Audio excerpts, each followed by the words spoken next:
All right. Good evening, everyone. Welcome to Mount Olive Township Workshop and Public Meeting, and council meeting, rather. If you would please stand for the Pledge of Allegiance and remain standing for a moment of silence for all the men and women that serve and protect us. I pledge allegiance to the flag of the United States of America and to the republic for which it stands, one nation, under God, indivisible, with liberty and justice for all. Thank you. Susan, would you read the Open Public Meetings Act, please? According to the Open Public Meetings Act, adequate notice of this meeting has been given to the Daily Record. Notice has been posted in the Municipal Building, 204 Flanders Drakestown Road, Bud Lake, New Jersey, and notices were sent to those requesting the same. Roll call, please. Mr. Amianda? Here. Mr. Ferrante? Here. Mrs. Laybow? Here. Mr. Mania? Mr. Stewart? Here. Mr. Roman? Here. Mr. Nacastro? Here. First item up again. Seems like another year flew by, Sherry. We have a budget presentation for this year. I was just going to say I'm back up again. I think this is my 19th budget now for the township, so here we are again.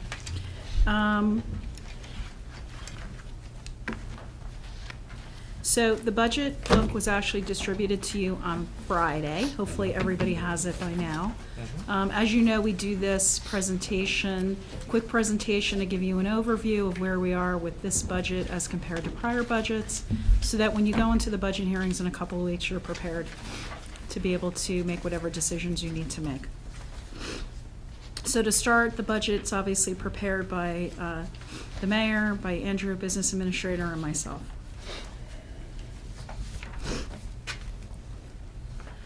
Just so everybody's aware, this PowerPoint that I do every year actually gets put up on our township webpage. It'll be up tomorrow morning. I've already told Scott to put it up. So if anybody wants a copy or wants to look at it, it'll be up there tomorrow. Okay, so let's talk. I always talk a little bit about the process for people who aren't really familiar with local government, municipal government, or the budget process. We started working on Rob's 2018 budget back in September. We sent out requests to all the departments, the boards, and the organizations, and we had our budget hearings, as we always do, in November. And from there, we formulate what it is that we're going to present to you. This year, the municipal budget has to be introduced by March 16th, and it has to be adopted by April 20th. We've been really good for quite a while, making sure that we adhere to the deadlines, and I don't see any issue again this year. We are not eligible for local budget exam, so we have to get Division of Local Government Services approval before we adopt. For those who aren't familiar, every third year we have to get approval, so the years in between we're allowed to actually review it ourselves and approve, and this year we're up for exam. The division has actually established a new reporting system called FAST that just came out, believe it or not, Christmas week. We had webinars to get training on it. So now our annual debt statement, our annual financial statement, the budget has to actually be filed through this online system. It's a huge problem because the pages don't populate. I actually have our financial system in there, our financial statement, I should say, in there, and there's probably 50 to 70 issues that I had with it that right now they're working on. So fast is slow. Fast is slow, Alex, Seem to yes. be too fast. Fast is slow. Must be a state program. Yeah, it was supposed to be quicker. It has not been. I think I was like one of the first in the state to actually get the debt statement done, and it took them a week to get through the issues with that. The reason that I bring it up is because they're requiring that our budget get put through this process as well, you know, the online reporting of it. So the only potential delay that I could see is if for some reason they can't get the system up and running like we're having with the financial statement and the debt statement, we could have a delay for that reason, which really we have no control over at this point. They were supposed to be having a meeting to figure out what they were doing with this, whether they're actually going to implement it or not. They didn't do any like pilot with any of the towns before they just rolled this out. So just a heads up, if for some reason you get an email from me about this fast/slow system, you'll know why. Okay, so laws that are affecting our budget right now. We're still obligated to comply with the property tax cap as well as the appropriation cap. We have almost $950,000 that's available in our appropriation cap bank. So we're well under, which is fabulous. And we also have almost $2.1 million available in our property tax cap bank moving into 2018. So basically what that means is we could have potentially increased our property tax levy or increased our appropriations far more than we did. And because we've been so under the last few years, this is how we built up the cap. Chapter 78, which was passed back in 2011 regarding mandating public employees to pay health benefits, is still out there for one of our unions.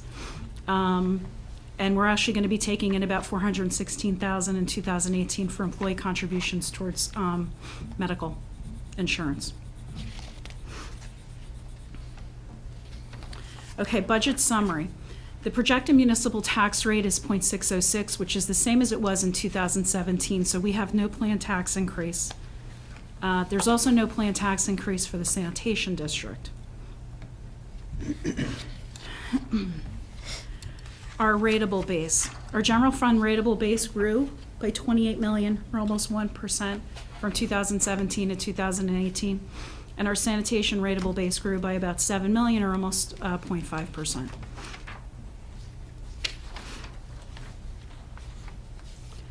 So a tax point. Right now for this year, our tax point is $315,000 or $31. So again, what that means is in order to reduce taxes by $31 to the homeowner, you would need to increase revenues by $315,000 or reduce expenses by $315,000.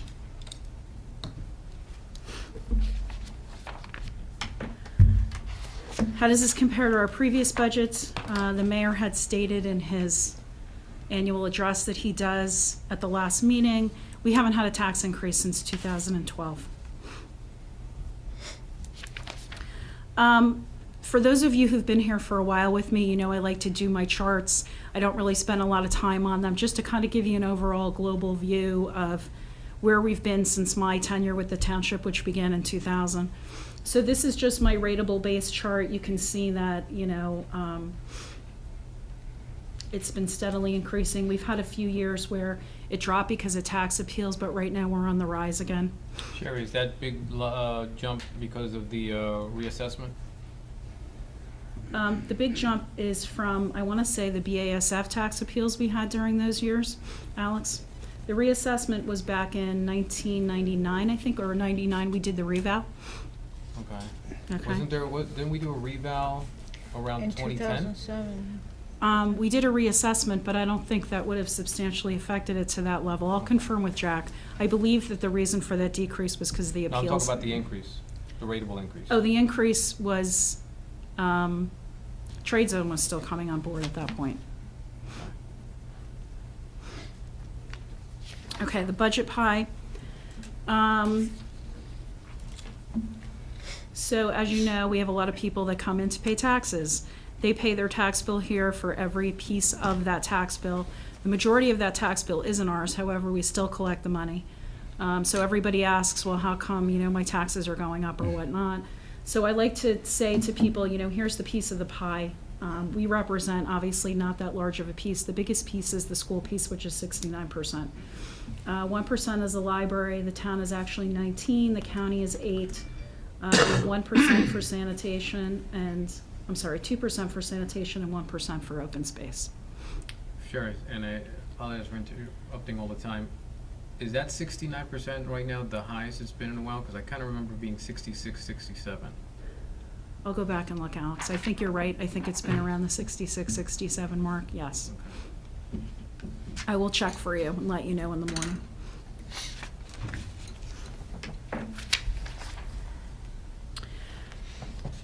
All right, so let's talk about fund balance. Our fund balance at 12/31/17 was almost $7,350,000, which was the second highest it's been in my 18-year tenure with the township.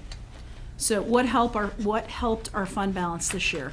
Our tax collection rate has continued to go up. Last year it was 99.09. This year it actually went up to 99.19. We also had few tax appeal losses, and we had added assessments amounting to about $673,000. Okay, so fund balance history, again, this is another chart that sort of just maps out where we've been. And obviously, depending upon what happened in that current year is going to dictate where it was at that time. But again, we've been on the climb in terms of surplus. All right, let me talk a little bit about some of the major revenue changes and some of the major expense changes so that you can kind of get an idea of what formulated this budget. Fund balance utilized, we actually used $71,000 less based upon my calculation of what we were going to regenerate through 2019 for fund balance. Local revenues, we increased $61,000, which is primarily from water tower rental revenue and interest on investments. Interlocal revenues, those increased by almost $11,000, which is from the cost of living increases that we get from the various contracts. As you know, we build in like a cost of living in the interlocal agreements that we have. Special revenue items increased almost $48,000, which is from down payment funds that we transferred from sanitation, hotel tax revenue, and sports group debt repayment. Construction revenues, we decreased $35,000 based upon what we think construction activity is going to be from year to year, and that's based on the discussion that we have with the construction official. Tax revenues increased $221,000, which was to balance the budget. All right, so let's look at the revenues that actually make up our budget, which is also another key piece of the puzzle. So taxes represent 64% of our budget, which is pretty much the norm. Fund balance we use is 12% of our budget. Local revenues, fees, permits, interest on investments, things like that represent 4%. State aid represents 7%. Those of you who've been around for a while know that we haven't gotten any increases in state aid for quite a while. I can't even remember last year I saw an increase. Library tax is 4%. UCC or building fees is 2%, and then other items is 7%. All right, let's talk about changes in expenses. Salaries have increased $193,000, primarily from cost of living increases. The library, the third of a mil requirement, increased by almost $25,000. Pension contributions increased by almost $190,000. That figure is determined by the Division of Pensions and Benefits that we have no control over, and we're required to pay that. Debt service decreased to $147,000 due to various bonds and loans being paid off in 2017. You know, one of my big pushes has been to aggressively pay our debt. We're starting to see some benefit of that, and that rather than debt service going up, we're actually starting to pay off some things. Departmental operating budgets decreased $35,000. Most of that was primarily from the fact that we were able to utilize the snow trust to offset road storm control expenses. I moved, I think it was $80,000 in December from Tim's unexpended salary budget and roads to the snow trust so that we had that money on hand for storm control in the future. Capital, we decreased almost $39,000 of what we appropriated for down payment based upon the recommended capital plan for 2018, which you'll find in the budget book. Insurance increased $56,000, which is attributable to insurance allocation changes. We look every year, I do a whole analysis of all the employees and the retirees to see who falls, current fund, water, sewer, sanitation. So every year there's an adjustment to the percentages that we allocate for insurance. Accumulated absence, that is the money that we appropriate for retirement payouts. We expect fewer retirements in 18 than we saw in 17, so we dropped that figure. Okay, so municipal budget, the overall breakdown of the budget, 38% goes to salaries. I say every year, that's not surprising because we deliver a product through our people, so obviously salaries are going to take up a big piece of our budget. Insurance, 12%. I could go through them all, just a really quick run. Debt service is about 14%. Pension is 7%, but you get the idea. The main piece of it is going to be salaries, which is to be expected. Okay, so close to wrapping up. Moving into 2018, we have about $43,000 on hand for tax appeals. we really don't have any significant tax appeals outstanding right now, which is fabulous for us, unlike some of the other towns that are out there. We have $105,000 in our unemployment trust fund for any unemployment claims that come in. We haven't had to replenish the unemployment trust fund in years, so we've been fortunate with that. Haven't needed to appropriate any money. We have $178,000 in the snow trust fund for Tim for snow removal moving into 2018, on top of the money that as well that we've budgeted in the 18 budget. We have $3,774,000 left in surplus based upon a conservative regeneration schedule that we'll talk about a little bit more at the budget hearing. So as always, my thanks to everybody. There's, you know, this is not one person putting together the mayor's budget. Obviously, it's a combined effort. So my thanks to everybody, especially my staff, for helping us do this. And I'm open to questions if you have any. Alex, because I know you do. We're all looking here. Surprisingly, I have none. You have none? Wow, you must have really, this year was Yeah, really I was good. like, I don't think that's happened in years. It's been a while. Is it because it's my 50th birthday today that you're like, I'll give her a break? Happy birthday. maybe? Happy birthday. No, Thank you. Honestly, I think it's because 99% of the things that I would ask, I already know the answer to. Yeah. And a couple of them you answered along the way. So there's just nothing here surprising. And again, kudos Yep. to you and your department for once again, you know, keeping us. Yeah. One thing you didn't mention is our credit rating, which is definitely Has kudos gone to up, that. yes. Again, yeah. Yes, I'm proud of I that. think from what I understand, we're going to get they're going to make a new credit rating, quadruple A for us. Let's hope. That would be nice. Yeah, we got that last year. That was actually great. Thanks. I'm probably gonna go out for bonds this year because I like to do it every other year. So it'll be interesting to see how the increased debt rating is gonna affect the rate that we get. I'll probably go out in like the October, November timeframe to see what we actually get at that point. And this has been very fortunate, I gotta say, for as long as I've been on, going on my 7th year. I believe it's 7 years, if not 6 years, was no tax increase at all, right? That we've had this with proposed. First year that there was a tax increase as mayor was 2012. I got elected and started on January 1, 2012, so I was taking over for the past administration. Every year that I've been in office, we've been Right, flat. that's what I figured, 6 years in a row, I believe it is, 6 years obviously. in a row. And our budgets are good, and we have a lot of fund balance is good, we're in good shape. So thank you, everyone, again. As Yeah, our auditor kudos likes to you, to. you, the team, and everybody in the administration. Great work. Thank you. Our auditor regularly tells me that he wished he had a lot of towns that were in this position, so I'm happy to hear that. As much. That's right. Yeah, there you go. And the good part is our services are still very good. It's not like we did anything that without tax, a lot of towns don't increase taxes and their services go down. We actually provide more services and do very well with it, with what we do. So it's great job by all the township and all the departments as well. Appreciate it. Thank you. Thank you very much. You're welcome. And happy birthday. Yeah, Thank you, happy Colin. birthday again. We'll sing later. Okay, sounds good. You don't want me singing. Sure, run out of here now. Yeah, that's one way. We have 22 resolutions. Does anyone have any questions, concerns, anything on these resolutions? Seeing none, we have 3 ordinances for first readings. Does anyone have any questions or concerns on those? Doesn't look like it, huh? Does anyone have any old business? Does anyone have any new business? Mr. Roman?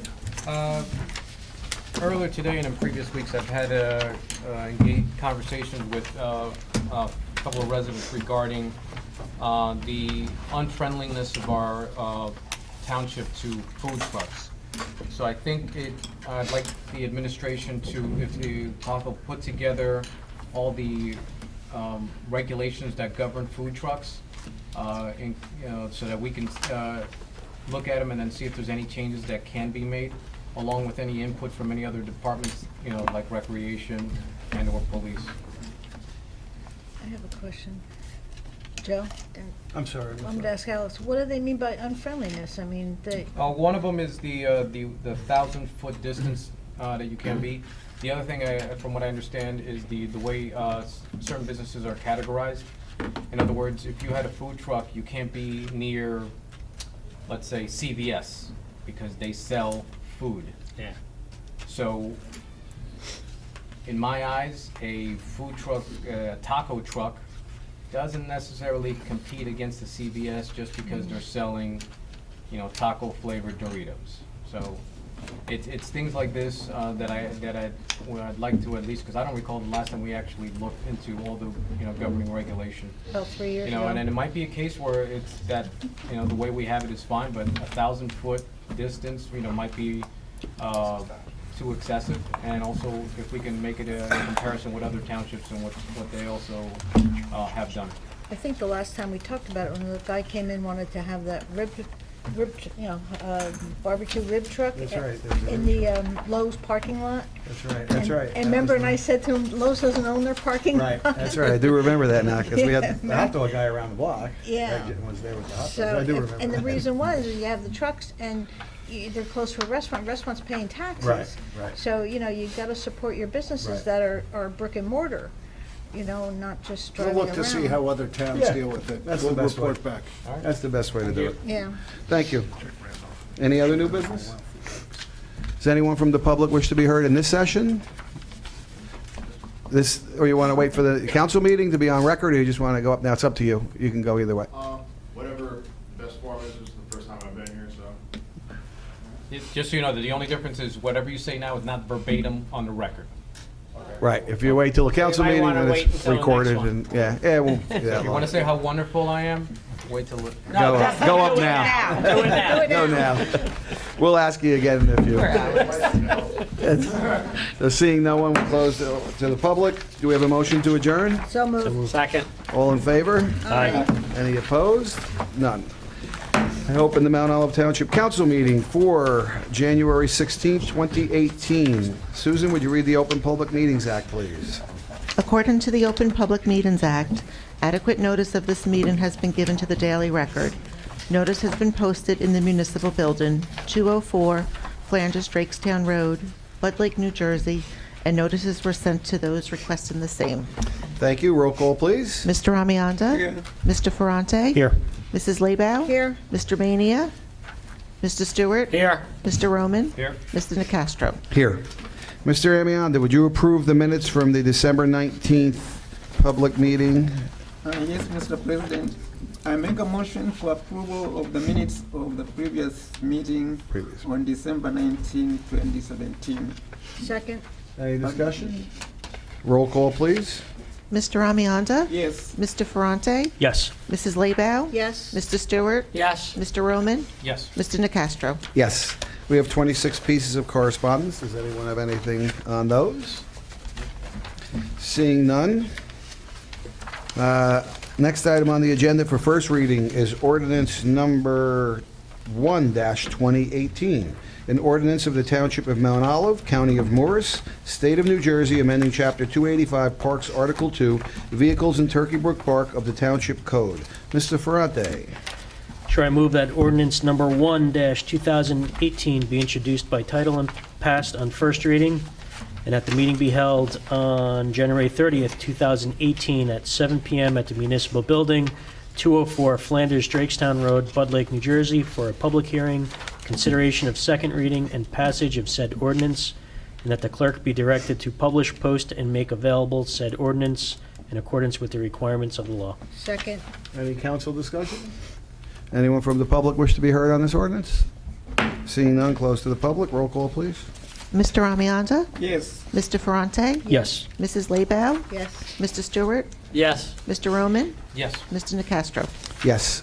Next item on the agenda is ordinance number 2-2018, an ordinance of the Township of Mount Olive, amending ordinance number 26-2017, which established salaries for mayor, council, department heads, supervisory personnel, and employees of the Township Clerk's Office. Ms. Labout?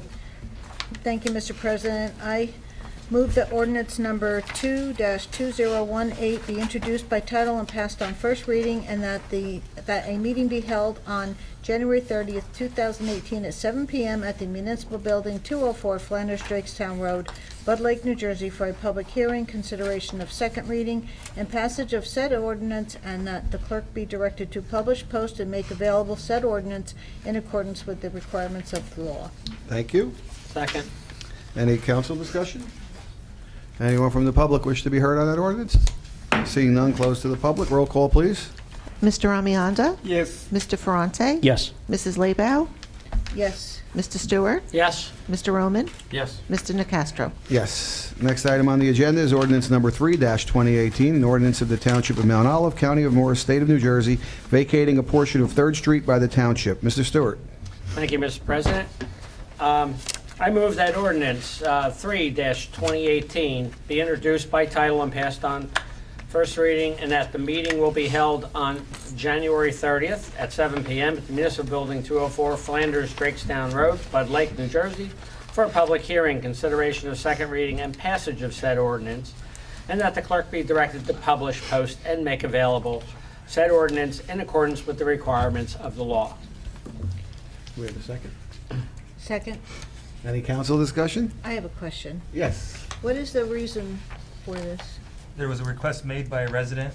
It was reviewed by our engineer, and the town has no issue with the vacation. That's right next to my house.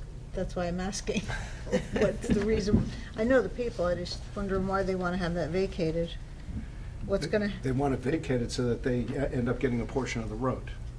I have a portion of the road. My property goes right across the road. Can I set up a toll bridge? We're going to share the revenue? Traffic through there? I'll donate it.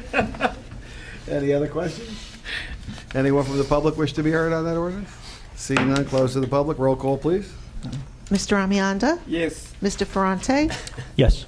Mrs. Labow? Yes. Mr. Stewart? Yes. Mr. Roman? Yes. Mr. Nacastro? Yes. We have 22 resolutions. Does anyone wish to move any to non-consent? Seeing none, Mr. Roman, would you move resolutions 1 through 22? I move for approval of resolutions 1 through 22. Second? Any council discussion on any? Anyone from the public wish to be heard on any resolutions? Seeing none, close to the public. Roll call, please. Mr. Amianda? Yes. Mr. Ferrante? Yes. Mrs. Labow? Yes. Mr. Stewart? Yes. Mr. Roman? Yes. Mr. Nacastro? Yes. Mr. Amianda, would you move the bill list for approval? I move that. I move for approval of the bill list. Second. Thank you. Any discussion? Anyone from the public? Seeing none, roll call, please. Mr. Amianda? Yes. Mr. Ferrante? Yes. Mrs. Labow? Yes. Mr. Stewart? Yes. Mr. Roman? Yes. Mr. Nacastro? Abstain on check number 81663, yes to all others. Administrative reports, Mayor, Andrew? Yeah, I'll start. Last week, it was either Thursday or Friday, I got a call from Tim McDonough, the mayor of Hope, who's also, I guess, has his second job as some type of marketing, public relations individual, who told me, or asked me whether or not I could take a conference call from Walmart at 10:15 a.m. So I was in court. I said, you know, as long as I'm not before the judge, happy to take the call. So at about 10:15, my phone rings. I take the call. It's an individual from Walmart who obviously advised me, as you all know at this point, that Sam's Club was closing imminently. And my question to the representative of Walmart was, what does imminently mean? She said, well, the doors are already locked. So there was absolutely no notice. About 140 employees lost their jobs as a result of Sam's Club closing. I later came to learn that Sam's Club closed down 63 stores nationwide, and Mount Olive was one of those stores. It was a business decision that was made by them. You know, it seemed to me that Sam's Club was always busy, but, you know, we don't know what the profits margins are. My understanding is that these big box stores make their money off of memberships, and that the margins on the sales are so small. So for whatever reason, it didn't fit into Walmart's plan. So immediately, my office got to work in terms of looking at any ways that we could help the employees. I don't know how many of them live in town, but all of them worked in town. As you know, tomorrow, between 10 and 2, we have established a job fair in conjunction with Mountaintop Church, which is at 6 Norwright Road in Hackettstown, but it's actually Mount Olive. It's kind of behind Johnson Dodge on Norwright Road. We have over 30 businesses who have stepped up to the plate and will be looking for employees. So we're very excited. In addition, the County of Morris was very responsive, and they will have a representative present at the job fair in terms of social services that the county is able to provide, whether it be by way of food stamps or any other social service. Obviously, we're not in a position to provide social services. So we're very thankful to the community for stepping up to the plate to help those in need, and we're hopeful that we will get a good response in terms of those who have lost their jobs. And that, again, will be tomorrow from 10 to 2 at Mountaintop Church. I wanted to thank Lisa Brett, who spearheaded this effort on behalf of my office. And it's really touching when the community steps up to help each other. Mayor, we also pushed it through the chamber too, same message. Great. Yep, That's all thank you that for I that have. quick response to it. Was a quick response. Quick response. I'd just like to announce that myself, Sue Sharp, and Jack Kozan will be driving down to Trenton tomorrow morning, weather permitting, to meet with DEP to discuss the Coombe Landfill solar project. So we're excited about that meeting tomorrow morning. Very good. Thank you. Does anyone have any old business? Seeing none, does anybody have any new business? Is that a- No. That's what I hate. Any legal business? Yes, Mr. President. Sue Sharp and Chuck McGrarty appeared before Judge Norgard last Friday on the affordable housing for a compliance hearing. And there are very, very few small tasks that still need to be completed. She was very satisfied and pleased. I believe you should all have a memo in your packets that Sue put together giving a comprehensive rundown. So it's anticipated that at the next hearing that she will issue her final findings of fact and compliance order. Thank you very much. Council reports. Mr. Amianda, anything on Board of Ed or seniors?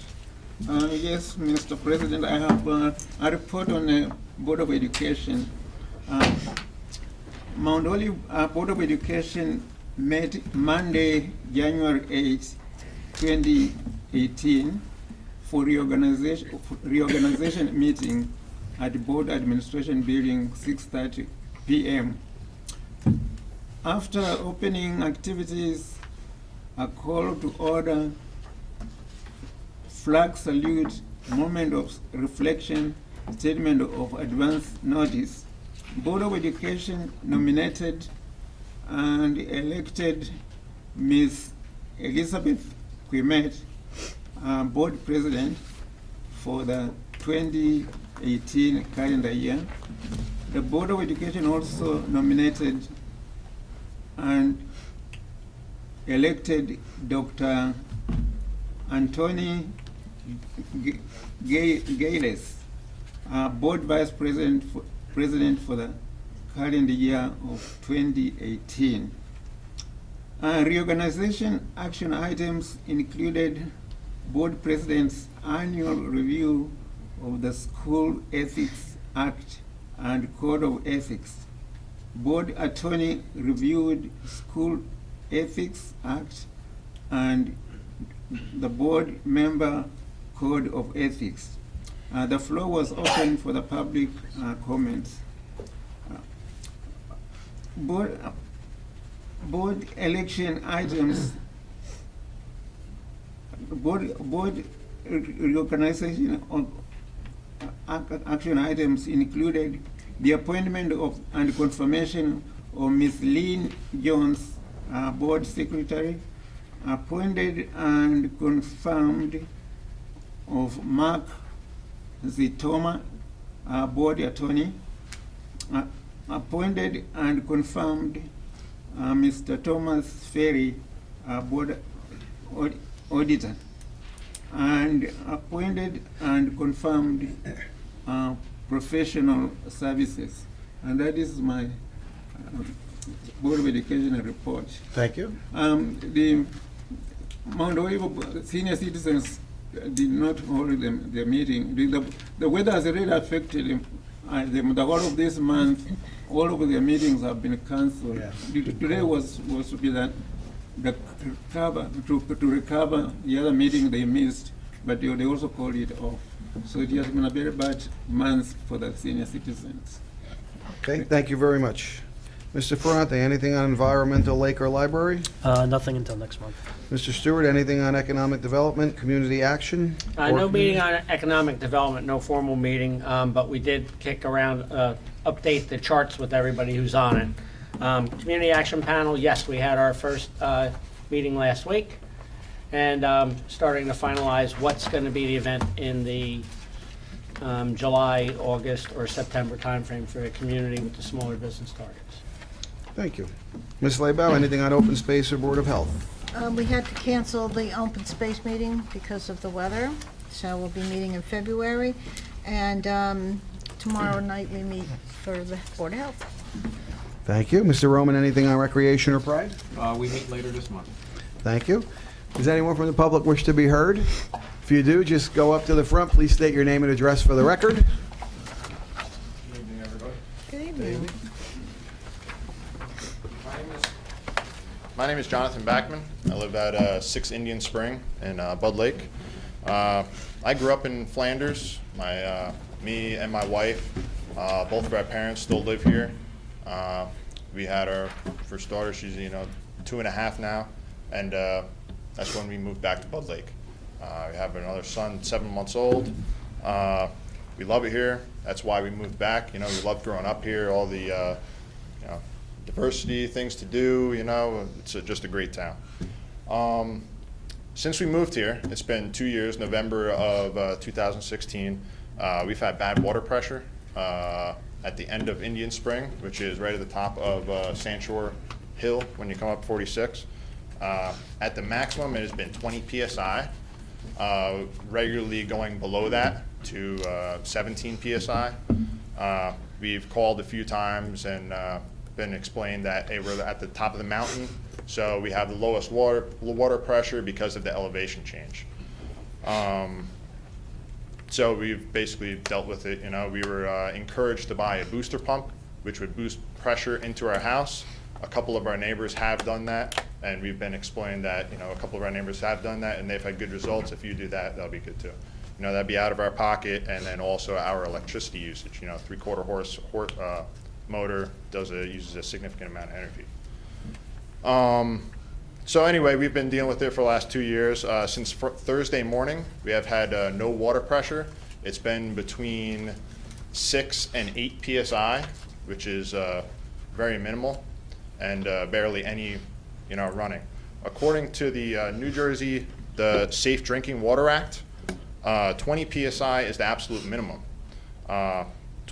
Safe Drinking Water Act 710 in section of the Safe Drinking Water Act, section 11.9D, specifies that a pressure loss is anything less than 20 PSI. So throughout the 2 years, like I said, the 20 PSI is the max that I've gotten in my home personally. Any time that in the main that the water is supposed to be less than 20 PSI, according to section 2.4B, the water department or the water supplier is supposed to report that to the DEP within 6 hours and of any unplanned outage. Planned outages, they have 5 days to notify the DEP. The water supplier is also supposed to notify the residents. That is from section 5.5B. And they're also supposed to, they're supposed to notify the residents at any time that's supposed to drops below 20 PSI. This, unfortunately, I just found out within the last 5 days since I've had no water pressure. Looking a little more into it, with adding a booster pump, that would cover up any of this pressure loss that was in my main. So if it did drop below 20 PSI, I would have no knowledge because I would turn on my water pressure, I would have okay water pressure, but I wouldn't know that my water could potentially be contaminated. So under 20 PSI, the loss of pressure endangers public health from the EPA. This is exactly what they state. Loss of pressure endangers public health because of the high potential of the introduction of contaminants through back siphonage and through pipe joints and holes in pipes. Since Thursday, I was told that a pipe was broken, and then made a big power outage on Friday also attributed to it, that the water level in the tank that supplies my house was low and it would take a while to fill up, and that I would have water pressure back pretty soon. That was Thursday and Friday. As you know, today I still have 8 pounds of pressure at my house. So I started walking around, started asking my neighbors to see how much this has been affecting other people in my neighborhood. Because I was explained that I was told that I was at the very top of the hill, so I'm the only one, me and a couple neighbors just around. Well, it turns out this is a much bigger problem than just my immediate neighbors. 19 neighbors that I've gotten in touch with have had water problems in the past. And it seems to be an ongoing thing. Like I said, installing a booster pump would unfortunately, I would not know that the water pressure would be low and that we wouldn't be meeting a DEP requirement. And also in the Safe Water Drinking Act, when this is a reoccurring thing that is under 20 PSI, there is supposed to be an automatic shutoff so that you can't accidentally drink contaminated water line. I just replaced my boiler last year. It was an old boiler that was 30 years old, and that boiler did not have a backflow preventer. So a lot of the houses up by my house are older houses that could potentially have older boilers. I know for one, in fact, that does. And those older boilers do not have backflow preventers. Your boiler typically works at 12 to 14 PSI. If your water pressure drops below that, then that nasty black water that's in your boiler gets sucked back into the water main and is supplied into your drinking water. Basically, my question is if there's an engineered solution planned for this issue. I know the elevation is an issue. I understand that it's not going to be something overnight, but I was just wondering if there was any large plan in place. Mayor? That's it. I can respond. Okay. I was unaware of any problem with respect to the water pressure in your area up until last week when I started getting contacted by residents who were indicating that there was less water pressure than the less water pressure that they normally had. That's the first that was brought to my attention. I immediately contacted DPW, which runs our water and sewer department, to find out what was going on.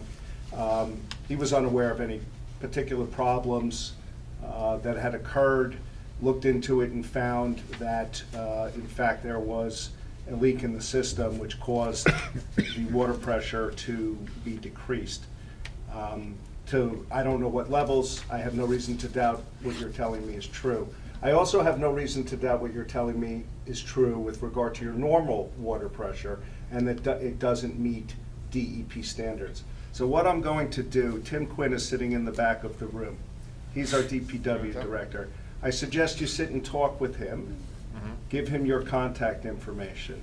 Tim, I'm going to request from Water and Sewer detailed information in terms of the water pressure in that area on an ongoing basis. If in fact it is less than 20 PSI on a regular basis, then I want a report from you as to how you're going to fix that problem for the residents in that area.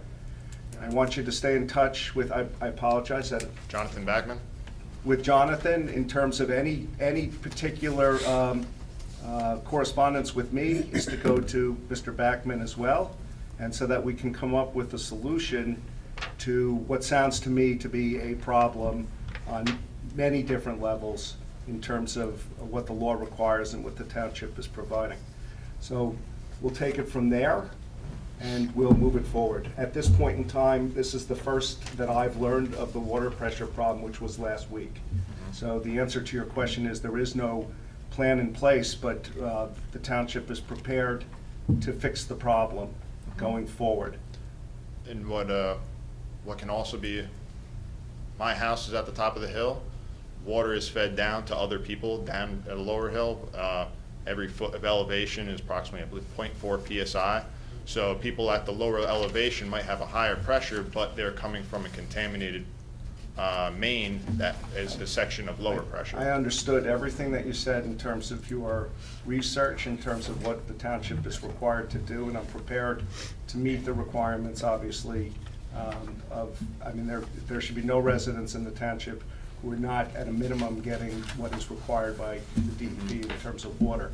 So that's why you had the wherewithal to do the research, to get involved. I know that you're fully committed to getting a resolution which will benefit all those who are not being provided water pursuant to the law.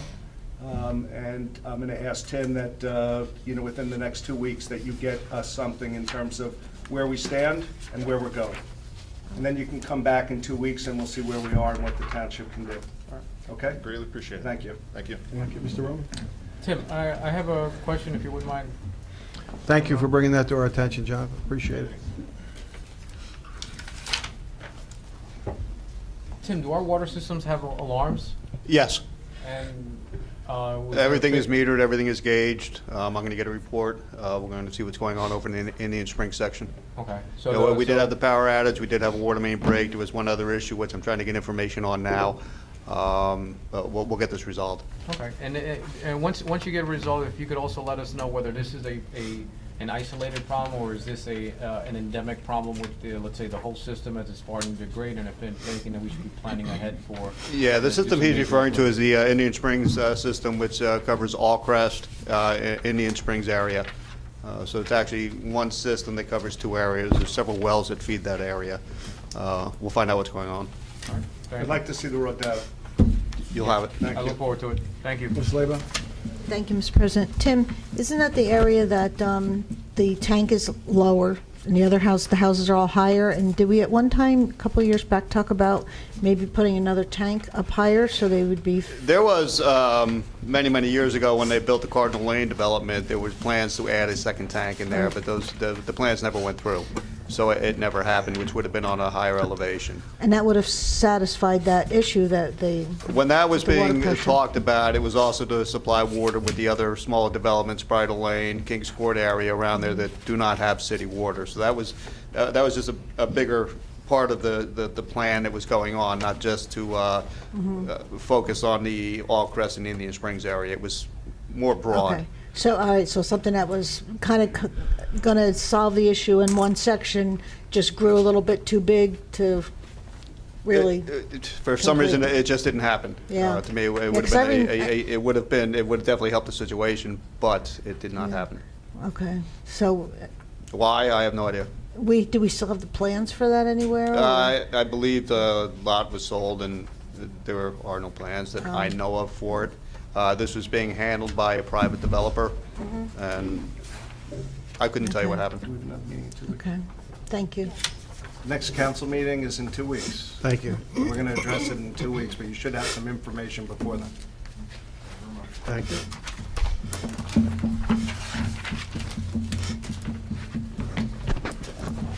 Hello. My name is Rachel Marlowe. I live at 39 Oakwood Village, apartment 5, but I'm here on behalf of my sister and my brother-in-law who live at 23 Hill Drive. I'm not sure if you're familiar with Hill Drive, but it's a very small street. It doesn't connect to the rest of Hill Street. Since they moved here 5 years ago, they've had issues getting their street to be plowed. Mayor Greenbaum has actually been very helpful to my brother-in-law every time he hasn't gotten their street plowed after a storm and continued not to get their street plowed. He would post on Facebook, and the mayor would send the DPW over to their house to plow. They would be here themselves tonight, but they had my niece on December 23rd. So. This year, I think there has been forward movement towards getting their street plowed, and I understand that it's a small street. The DPW has come in the past 2 storms. However, they still don't feel that it's plowed to a safe level and not to a way that meets their satisfaction. My sister just asked me to speak tonight because she knows I would be here anyway regarding their street, and hoping that a resolution can be reached that will meet the satisfaction of my sister and brother-in-law. What street is it? 23 Hill Drive, so Hill all of Drive. Hill Drive. Right. is- Oh, Hill Spring Drive. Street. Yeah, I know where that is. Yeah, on the corner, the corner of Hill and Spring. Yeah, it's a very small street. It's a small street, yeah. Yeah. 3 houses, I think. Yeah, I'm sure, Andrew, you'll check with I'll check with Tim. Tim to make sure that we can Yeah, See what we Tim, can do to actually, get that. Tim grew up in that area over there. He might have grown up on Hill Street, so he's very familiar with the area. I thought we had a system in place that, that we're tracking the plows and mapping where they're going. We can, they're hooked up with GPS, so I could find out exactly Yeah. how many times they were there. But it depends on if it's a private contractor or not. We don't have them on GPS, do we? I'm sure we don't. Not. No. It's not a question of the fact that we look at the GPS either, only when there's an issue, someone raises the issue that there hasn't been a plow on the street, and, you know, we Okay. obviously have information. I'll look into it, I'll make sure that it gets taken care of. Thank you. Does anyone else from the public wish to be heard? Seeing none, closed to the public. Any council comments? Mr. Amianda? Yeah, I was going to say something about the snow removal.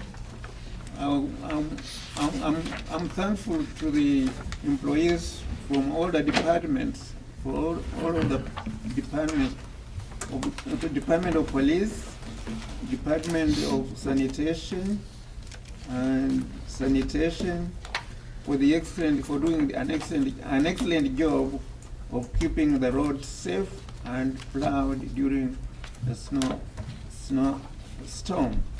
And I think that's those people who managed to come to work, they need some compliment, because there are some who did, if all of them didn't have that good way of saying that it is their job, they would have called in sick. But since they came in, but in spite of all the snow falling, they were out there plowing our roads. So we should be thankful to them.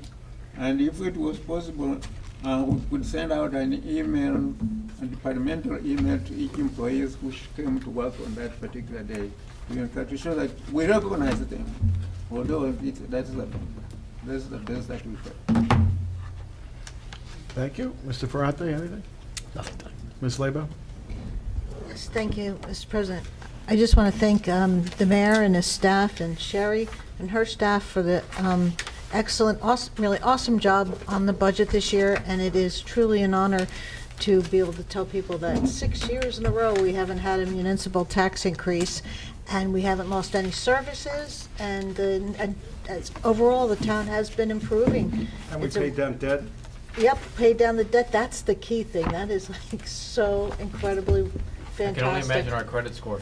And Yeah. I know that you wanted to wish Sherry a happy birthday, And 31st that- for the 19th time. Yeah, that's Sherry, happy birthday. I think we should all sing happy birthday to you. Yeah. And you're going to get your AARP card soon. Don't worry. They send you that early. Wow, what a low blow on her birthday. Wow. As soon as you hit 50, boom, that's it. That's okay. When I turned 50, my mother called and wanted to know how it felt to be 50 years old. And I said, I don't know, Mom, how does it feel to be the mother of a 50-year-old? She promptly hung up on me. I'm surprised you can even remember that far back. Whoa. Thank you. Okay, Mr. Stewart. On top of that one, just a happy birthday, Sherry. Mr. Roman. And happy birthday to you, too, Sharon. Thank you, Alex. Yes, Sherry, and same to you. It's hard to believe I could say I wish I was 50 again, because I Yeah. can't believe Me too. I could even say that, but... The way you guys make it sound, I don't think I want to get Yeah, there. well, you want to get there, I hope. But happy birthday and thank you. Do we have a motion to adjourn? So moved. Second. All in favor? Aye. Any opposed? Thank you all, and thank you everyone for coming.